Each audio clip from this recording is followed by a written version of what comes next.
I've been selling on WhatsApp for quite a long time. I run campaigns on Facebook, get the leads to WhatsApp, and one thing that I've noticed is that these three things have actually helped me convert more customers on WhatsApp when they come through the ads, or maybe they are just some old leads, or they are just friends that I want to convert into customers. So let's look at these simple tricks, okay, that I've been using on WhatsApp that you can actually tap into as well.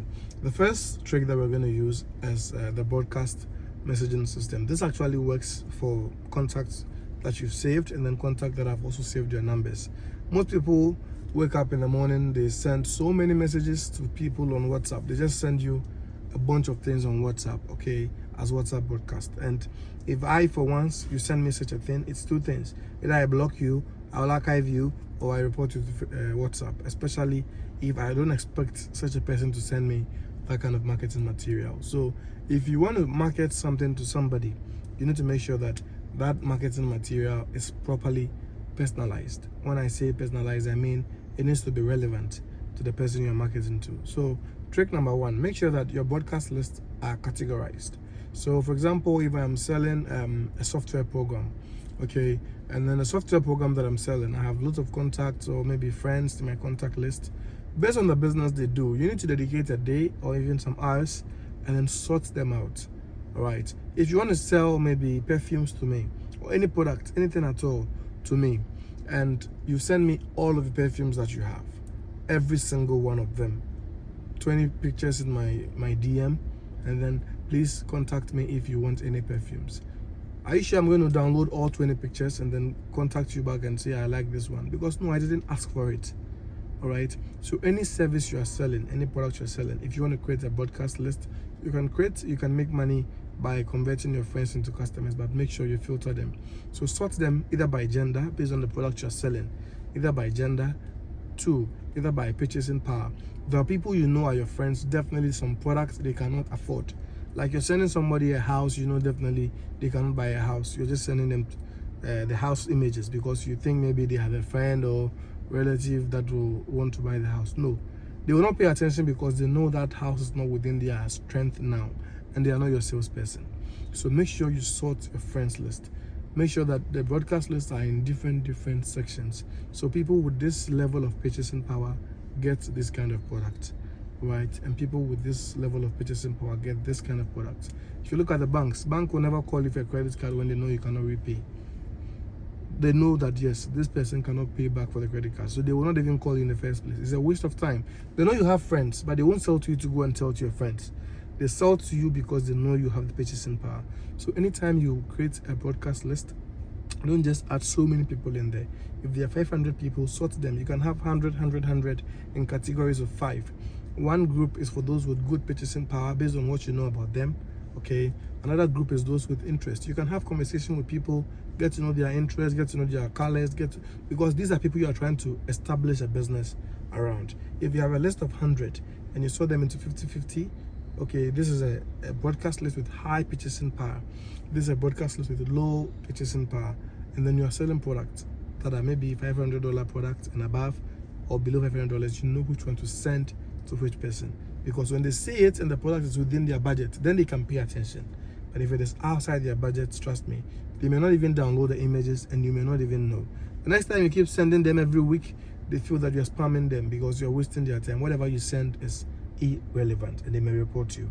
So first trick, make sure you segment your broadcast list. All right, now let's look at the second trick. If you have WhatsApp business, it has this label feature in WhatsApp where you can actually sort by leads, by follow-ups, by important, okay, by paid customers. This thing that is in WhatsApp business helps you for two things.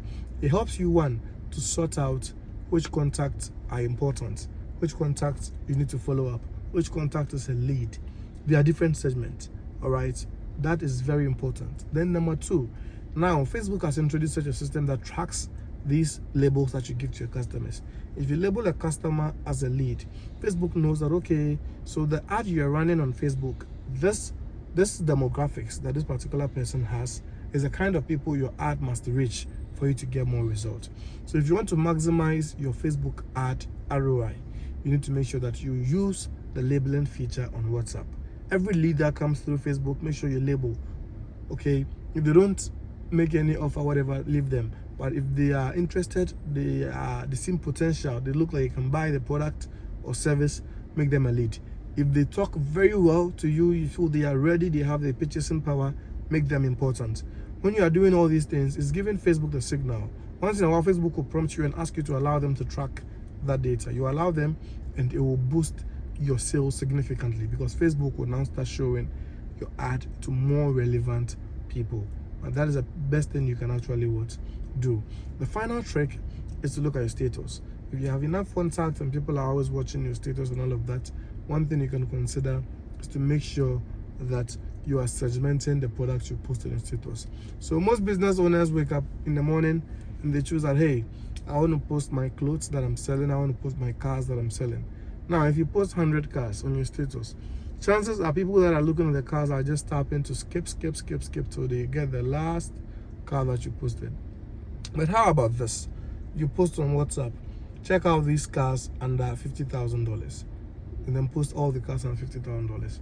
Anybody that checks the first post, check out these cars under $50,000, knows that all the cars they're going to see are under $50,000, and they are focusing, they are paying attention because they know they can afford those cars. All right, so that helps them to pay attention to all the cars. Even those without the purchasing power want to know the details of which car falls under $50,000. But if you put all of them there and they see so many images, they can see the images on Google. The only significance you are putting in your marketing is you are segmenting them. All right, then same thing, check out these cars above $100,000, so that anybody that will look at that is looking at it because they want to see why this guy is above $100,000, and also they are looking at it because they feel that this is the area or the group of cars that is perfect for them. So that is one thing you need to focus on. Make sure that you are using segmentation, or you are segmenting all your posts that you make on your status, so that people can pay attention, and then you can also maximize your result. Let me know if you have any experience with WhatsApp marketing. Let me know your trick that you're also using on WhatsApp marketing. Let me know your review on this particular video or any other videos you want me to do, and I will see you in the next one.